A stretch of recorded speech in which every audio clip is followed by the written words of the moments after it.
Good day guys. So ito, update lang tayo sa alaga natin. Sumisingit pa yung aso natin, na-miss tayo.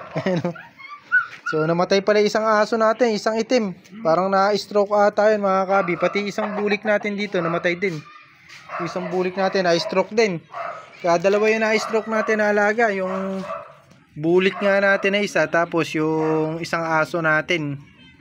So kawawa naman. At sabi nga nila baka tinutubos lang daw kami.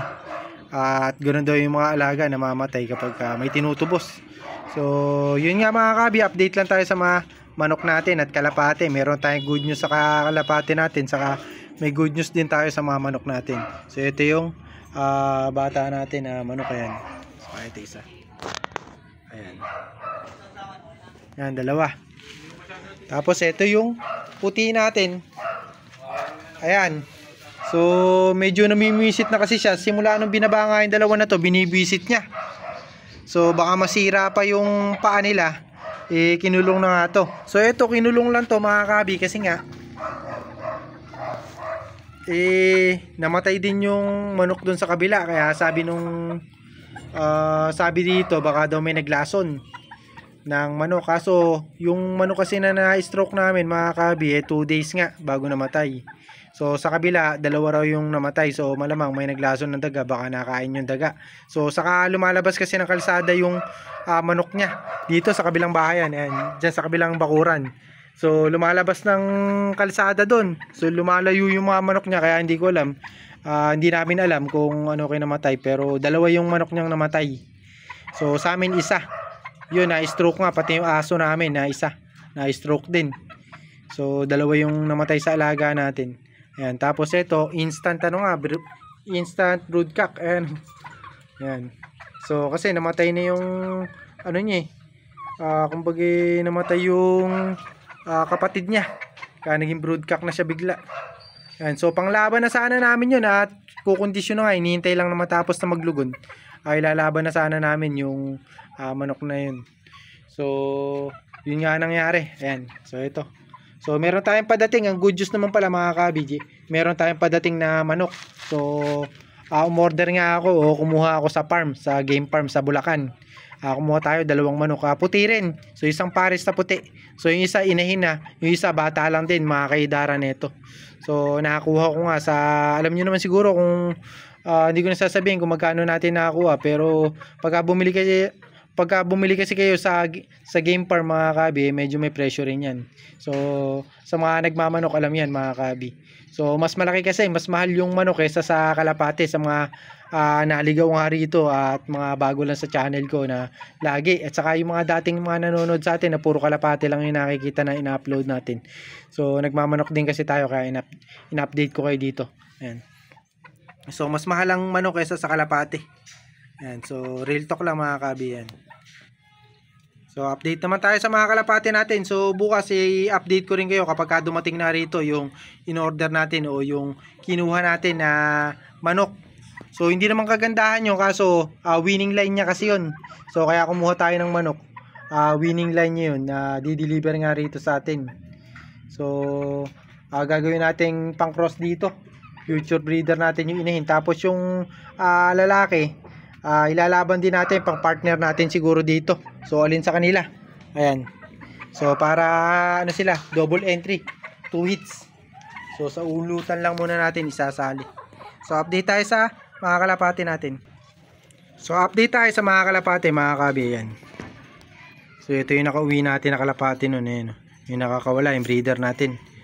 Bilhin nga natin dyan So chinek ko yung conversation namin nung nakaraan. Nang pinagkunan ko nito ni Sir Iking, sakto nga na 4,000 isa pumatak yung kalapate. So bali 12,000 yung binayaran ko mga kabi. Ayan. Dito, so akala ko kasi nakamura tayo ng konti kasi 3 yung binili ko nun. So 12,000 nga yung binayaran ko. So kasama naman na yung shipping doon, nakamura lang tayo ng 1,000 siguro. Pero kung hindi siguro tayo, kung hindi natin pinasabay yung kasama natin, yung tropa natin na bumili rin ng isang kalapate, baka mas maliit o mas malaki yung naitawad natin kay Sir Iking. So kaso nakisabay nga, kaya medyo mataas kasi adult na, kumbaga matanda na yung kinuha niya. So hindi yung katulad nung kinuha natin na young bird. So sa young bird kasi halimbawa isang buwan pa lang, katulad nito isang buwan lang to eh. Wala pang isang buwan to nung dinala dito nung March. So ilang buwan yung hihintayin nyo para magamit. So yung sa kanya matanda na, ilang taon na rin yun. So kumbaga pagdating sa kanya pwede niya nang gamitin. So yun yung pagkakaiba, kaya mas mahal yung mga matandang kalapate o yung may edad na kalapate o yung kumbaga breeding age na kalapate, mas mahal talaga yung presyo kumpara sa batang kalapate. So mas mura talaga yung batang kalapate, pero pumatak nga mga kabi na halos magkakapresyo o mas mahal pa natin nabili kasi nga napasabay natin yung tropa natin. So dapat na mas nakamura tayo kung hindi natin isinabay, pero ganoon talaga pagka mga tropa mga kabi okay lang yan, pwede nga natin isabay. So good news naman natin mga kabi dun sa kabila natin na kalapate. Pakita ko sa inyo sa breeder natin kasi nga nagitlog na yung ating binibreed. So kung matandaan nyo mga kabi, ito yung una natin binbreed, ito yung unang magkapares, ayan, pero wala pa silang itlog. Ito ang naunang mag-itlog, ito. So ito mga kabi, March, April, May, June, July, August. So magsi 6 months pa lang to mga kabi.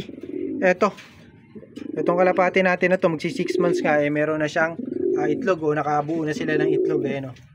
So ito isang taon na siguro, mag-iisang taon pa lang to. Yung puti natin mag-iisang taon yan sa December. Ito, yung dalawa natin na puti na yan, mag-iisang taon sa December yan mga kabi.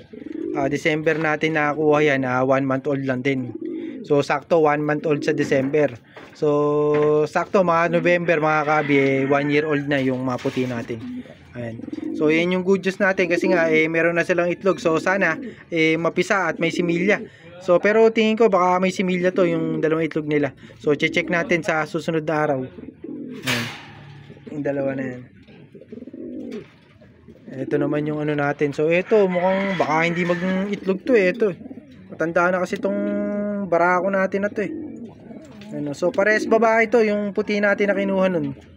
So naunahan pa sila nung ano niya, yung ni pula. Ito kasi si orange mga kabi, ito si pula.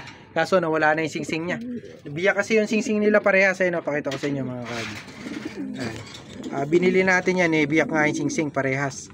So yung isa natanggal na yung singsing, kulay pula yung singsing nun, ito orange. Kaya ang tawag sa kanila orange, si pula saka si orange. Ayan. Dahil sa singsing nila, ito nawala na yung singsing nito.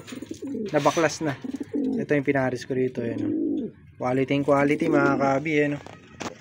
Good luck sa breeding natin at sa mga nagbre-breed dyan mga kabi.